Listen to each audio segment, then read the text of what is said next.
Study IQ IAS, अब तैयारी हुई अफोर्डेबल।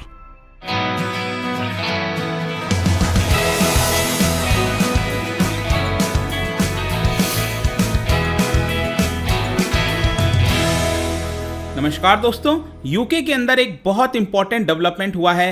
बोरिस जॉनसन जो कि प्राइम मिनिस्टर हैं यूनाइटेड किंगडम के, उन्होंने यहां पर डिसाइड किया है कि आज थर्सडे को वो रिजाइन करने जा रहे हैं। लेकिन इससे भी बड़ी डेवलपमेंट की बात यह है कि पहली बार ऐसा होगा कि शायद इंडियन ओरिजिन का कोई पर्सन, ऋषि सुनक, वो बनने जाएंगे नेक्स्ट यूके प्राइम मिनिस्टर। तो इसको हम डिटेल से समझेंगे कि एग्जैक्टली हुआ क्या, बोरिस जॉनसन क्यों यहां पर रेजिग्नेशन दे रहे हैं और क्यों यहां पर जो इंडियन ओरिजिन के पर्सन है ऋषि सुनक, वो आपके अगले प्राइम मिनिस्टर बन सकते हैं। काफी कुछ जानने को है इस वीडियो में, चलिए आगे बढ़ते हैं। लेकिन उसके पहले ध्यान रखिएगा, यूपीएससी का जो लाइव फाउंडेशन बैच है जिसके अंदर आपको लाइव क्लासेस कराई जाएंगी दोस्तों, हर रोज सुबह 8 बजे क्लास होगा और ये स्टार्ट होने जा रहा है 11 जुलाई से। जी हाँ, 11 जुलाई से। और इसके अंदर आप देख सकते हो 900+ आवर्स ऑफ लाइव टीचिंग होगी। यहां पर एमसीक्यूज कराया जाएगा, डेली करंट अफेयर्स होगा ताकि प्रीलिम्स अच्छे से हो सके। इसके अलावा आंसर राइटिंग प्रैक्टिस होगा ताकि आपका मेंस निकल सके। लेकिन इससे भी बड़ी बात, यहां पर आपको एक मेंटर दिया जाएगा ताकि पूरे जर्नी में आपके साथ हो और आपको कोई भी दिक्कत आए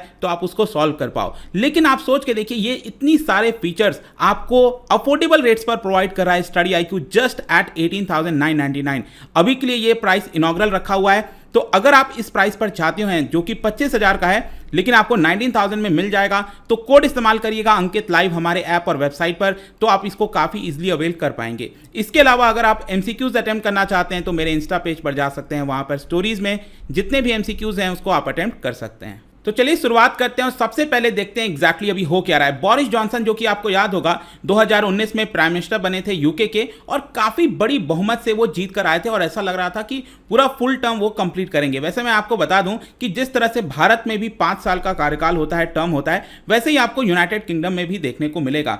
तो वो बिलोंग करते हैं कंजर्वेटिव पार्टी से। बेसिकली यूके के अंदर आपको 2 मेजर पार्टी देखने को मिलती है, एक है लेबर पार्टी और दूसरा है conservative party. Labour party basically left leaning party है और कंजर्वेटिव राइट लीनिंग पार्टी आप कह सकते हो। लेकिन रिसेंटली ये देखने को मिला कि बोरिस जॉनसन के कैबिनेट के अंदर जो मिनिस्टर्स हैं वो ऑटोमेटिकली धीरे धीरे रिजाइन कर रहे थे, क्योंकि यहां पर कुछ इल्जाम लगाया जा रहा था कि बोरिस जॉनसन चीजों को चला नहीं पा रहे हैं। स्कैंडल का यहां पर आरोप लगाया जा रहा था, करप्शन का कुछ आरोप लगाया जा रहा था। इन सारी चीजों को देखते हुए जो कंजर्वेटिव पार्टी के लॉ मेकर्स हैं वो लगातार बोरिस जॉनसन को छोड़ते जा रहे थे, मतलब वो उनको सपोर्ट नहीं कर रहे थे। और अभी आज ही यहां पर बताया गया कि 2 घंटे के अंदर 8 मिनिस्टर, 2 सेक्रेटरीज ऑफ स्टेट ने यहां पर रिजाइन कर दिया। तो आप खुद सोच के देखिए, अगर आपके कैबिनेट से ही मिनिस्टर लगातार रिजाइन करते जाएंगे तो क्या आप उसको चला पाओगे? और इसी को देखते हुए फाइनली डाउनिंग स्ट्रीट ऑफिस ने कंफर्म किया है। डाउनिंग स्ट्रीट क्या है? बेसिकली जैसे कि हमारे यहां पर आपने सुना होगा 7 रेस कोर्स में प्राइम मिनिस्टर रहते हैं जो कि अब लोक कल्याण मार्ग हो गया है,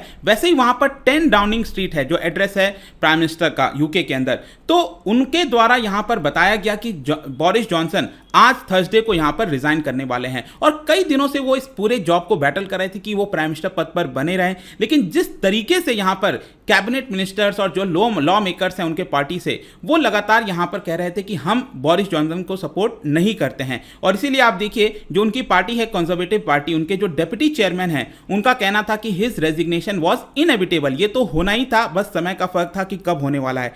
as a party we must quickly unite. वो यही कह रहे हैं कि कंजर्वेटिव पार्टी में कोई नया प्राइम मिनिस्टर आना चाहिए और वो यूनाइट होकर जो अगला चुनाव है वो साथ में लड़े। तो यहां पर मैं थोड़ा सा आपको पिक्चर भी दे देता हूं। जैसे कि आप देख सकते हो, ये हम बता रहे हैं यहां पर हाउस ऑफ कॉमन। देखो, भारत में जैसे यहां पर लोअर हाउस को लोकसभा कहा जाता है, अपर हाउस को राज्यसभा कहा जाता है, वैसे ही यूके के अंदर लोअर हाउस को कहा जाता है हाउस ऑफ कॉमन और जो अपर हाउस है उसको कहा जाता है हाउस ऑफ लॉर्ड्स। तो house of common of United kingdom of great Britain and northern Ireland. याद रखिएगा कि यूके जब हम कहते हैं तो उसका पूरा फुल फॉर्म होता है United kingdom of Britain and northern Ireland. देखो, ब्रिटेन जब कहते हैं तो स्कॉटलैंड और वेल्स और इंग्लैंड ये तीनों आ जाते हैं, और जब हम कहते हैं नॉर्दर्न आयरलैंड तो ये वाला जो पार्ट है वो भी आ जाता है। तो ये चारों पार्ट मिलकर बन जाता है यूके। तो यहां पर आप देख सकते हो जो हाउस ऑफ कॉमन है, जिससे यहां पर सरकार कौन सी बनेगी, डायरेक्टली लोगों के द्वारा चुनकर आते हैं। तो आप देख सकते हो टोटल इसमें 650 सीट्स हैं और सबसे ज्यादा यहां पर संख्या आपको कंजर्वेटिव पार्टी का मिलेगा 358। एक बड़ी संख्या है, यहां पर आप क्लियरली देख सकते हैं। और जो अपोजिशन में वो है आपका लेबर पार्टी, और भी कई सारे यहां पर अपोजिशन पार्टीज हैं, उसके बारे में हम बात नहीं करेंगे, लेकिन ये 2 मेजर पार्टीज हैं जो लगातार सरकार को बनाते आए हैं यूनाइटेड किंगडम के अंदर। जहां तक बोरिस जॉनसन के पूरे टेन्योर का सवाल है, मैंने आपको बताया था 3 साल पहले वो काफी ज्यादा प्रॉमिस करके आए थे कि हम यूके को सुधार के रहेंगे, बहुत सारी ऐसी चीजें करेंगे। जैसे कि इसका मैं थोड़ा सा आपको बैकग्राउंड बताता हूं। David Cameron, I don't know आप में से कितने लोगों को याद हो, ये 2016 तक यूके के प्राइम मिनिस्टर थे। 2016 में उन्होंने खुद से रिजाइन किया था, क्योंकि आपको याद होगा यहां पर एक रेफरेंडम हुआ था यूनाइटेड किंगडम में कि क्या वो ब्रेग्जिट करना चाहता है कि नहीं, क्या वो यूरोपियन यूनियन से बाहर होना चाहता है कि नहीं। डेविड कैमरॉन इसके अगेंस्ट थे, वो चाहते थे कि वो ना हो, यूके बाहर ना हो, लेकिन लोगों ने वोट किया कि नहीं, वो यूरोपियन यूनियन से बाहर होना चाहते हैं। और जैसे ही ये खबर आई तो यहां पर डेविड कैमरॉन जो है इस्तीफा दे देते हैं। उसके बाद बनती है थेरेसा मे, आपको याद हो तो थेरेसा मे के ऊपर जिम्मेदारी आती है कि यूनाइटेड किंगडम को जो पूरा यूरोपियन यूनियन है उससे बाहर किया जाए, लेकिन वो उसमें विफल रहती हैं। और उसके बाद यहां पर प्राइम मिनिस्टर बनते हैं आपके बोरिस जॉनसन। और बोरिस जॉनसन जब प्राइम मिनिस्टर बने उसके बाद जस्ट इलेक्शन आने वाला था। किसी ने सोचा नहीं था कि बोरिस जॉनसन को यहां पर इतनी बड़ी जीत मिलेगी, लेकिन काफी बड़ी बहुमत से उनकी पार्टी जीत कर आई। और इनफैक्ट कई लोग उनको सपोर्ट भी नहीं करते हैं पार्टी के अंदर, लेकिन क्योंकि उनका सपोर्ट लोगों में काफी ज्यादा था उस समय, इसी को देखते हुए बहुत सारे लॉ मेकर्स ने उनको सपोर्ट किया और ऐसा लग रहा था कि वो काफी बड़ी काफी बड़ी बहुमत से जीत कर आए हैं, तो काफी अच्छा टेन्योर उनका होने वाला है। लेकिन रीसेंट टाइम्स में अगर आप देखोगे तो कई सारे स्कैंडल्स यहां पर सामने आए, जैसे पार्टी गेट स्कैंडल बोला गया। पार्टी गेट बेसिकली क्या था, कोविड के समय यहां पर बोरिस जॉनसन बहुत सारे सफाई दे रहे थे, कई सारा रेस्ट्रिक्शंस लगाया जा रहा था यूके के लोगों के ऊपर। तो लोग कह रहे थे चलो ठीक है, कोविड का समय अगर हमारे पर रेस्ट्रिक्शंस लगता है तो ठीक है, लेकिन एक्चुअली खबर क्या आई मीडिया के अंदर कि वो अपने घर में ही, मतलब जो डाउनिंग स्ट्रीट है वहां पर कई सारी पार्टीज चल रही हैं यहां पर, मतलब कि एक तरफ लोग रेस्ट्रिक्शन से परेशान हैं, दूसरी तरफ वो यहां पर पार्टीज कर रहे हैं। इस तरह के कई सारे अगर आप आरोप देखोगे तो बोरिस जॉनसन के ऊपर लग रहा था और लगातार उनके ही पार्टी के लोग यहां पर अपना सपोर्ट उनसे वापस ले रहे थे। और इसीलिए अगर आप देखोगे तो अभी रिसेंटली जस्ट 1 महीने की पहले की बात है जब यहां पर नो कॉन्फिडेंस वोट लाया गया था। अब ध्यान रखना एक बहुत इंपॉर्टेंट चीज, हमारे देश में आप देखोगे तो नो कॉन्फिडेंस वोट कहां पर आता है, यह आता है पार्लियामेंट के अंदर, लोकसभा में।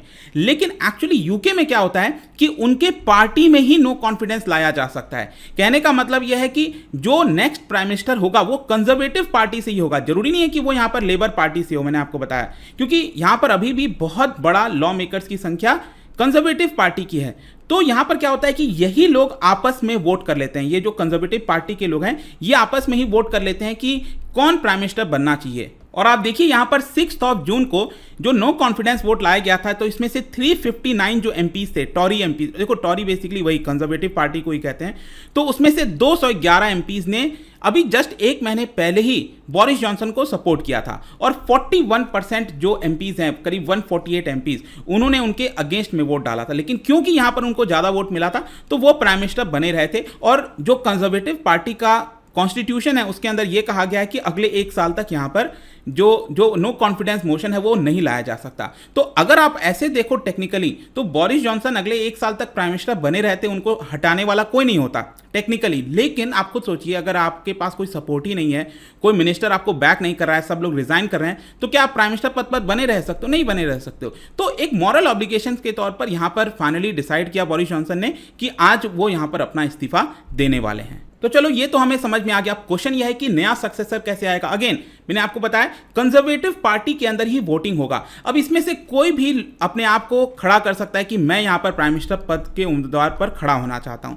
तो ये जो 358 एमपीज का ये जो पूरा पार्टी है कंजर्वेटिव पार्टी, वो यहां पर इलेक्ट करेगा। मान लो 10 लोग यहां पर खड़े हो गए, 10 लोगों ने कहा कि हम प्राइम मिनिस्टर बनना चाहते हैं, तो लगातार क्या होगा, वोटिंग सिस्टम चालू होगा। जिसको सबसे कम वोट मिलेगा वो बाहर हो जाएगा, फिर 9 लोग बचेंगे, फिर इसमें से सबसे कम वोट मिलेगा तो वो बाहर हो जाएगा, 8 लोग बचेंगे, करते करते यहां पर 2 लोग बचेंगे और फाइनली इन 2 लोगों में फाइनल वोटिंग होगी और जो भी जीतेगा वो अगला प्राइम मिनिस्टर बन जाएगा। Very simple, right. तो अब क्वेश्चन ये है कि अगला प्राइम मिनिस्टर कौन हो सकता है। देखो एक जो बहुत ज्यादा नाम उभर कर सामने आ रहा है वो है ऋषि सुनक का।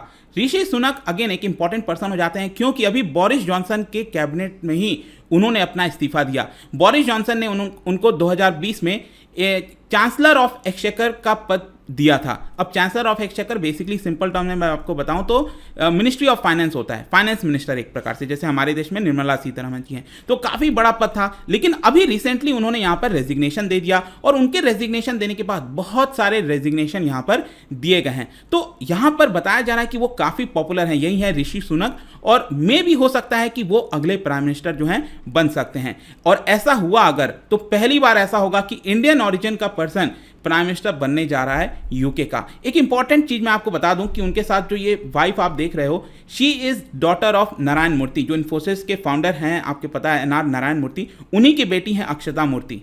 और ऋषि सुनक के बारे में एक और इंटरेस्टिंग चीज मैं आपको बताता हूं। अभी जब कोविड का समय चल रहा था तो उस समय भी उनके ऊपर बहुत ज़्यादा प्रेशर था, यहाँ पर काफ़ी अनपॉपुलर हो गए थे। जैसा मैंने आपको बताया था कि कोविड शटडाउन चल रहा था पूरे यूके में, लेकिन डाउनिंग स्ट्रीट के अंदर पार्टीज चल रही थी, तो उनके ऊपर भी काफ़ी हमला किया गया था। लेकिन आगे चलकर उन्होंने बहुत सारा पैकेज लाया as a finance minister, billions of pounds खर्च किए बिजनेसेस को, एम्प्लॉयज़ को जनरेट करने के लिए, तो ये पॉपुलर हो गए हैं रिसेंट टाइम्स में, और इसीलिए कहा जा रहा है कि मे भी अगले प्राइम मिनिस्टर बन सकते हैं यूके के। तो ये पूरा मामला है दोस्तों। आई होप कि जो भी कुछ है इस पर्टिकुलर खबर के बारे में आपको पता चल गया होगा। जाने से पहले एक काफी इंटरेस्टिंग क्वेश्चन, क्या बता सकते हो हमारे देश के अंदर जो पार्लियामेंट है, लोकसभा राज्यसभा, यहां पर प्रोविजन है, अभी तो क्या होता है यूजुअली कि लोकसभा अलग वर्क करता है और राज्यसभा अलग काम करता है, वोटिंग अलग अलग होती है, लेकिन कई बार इनका ज्वाइंट सिटिंग किया जा सकता है, लोकसभा और राज्यसभा एक साथ यहां पर मिलकर वोटिंग कर सकते हैं। तो ये जो होता है इसको ज्वाइंट सिटिंग कहा जाता है ऑफ बोथ हाउसेज।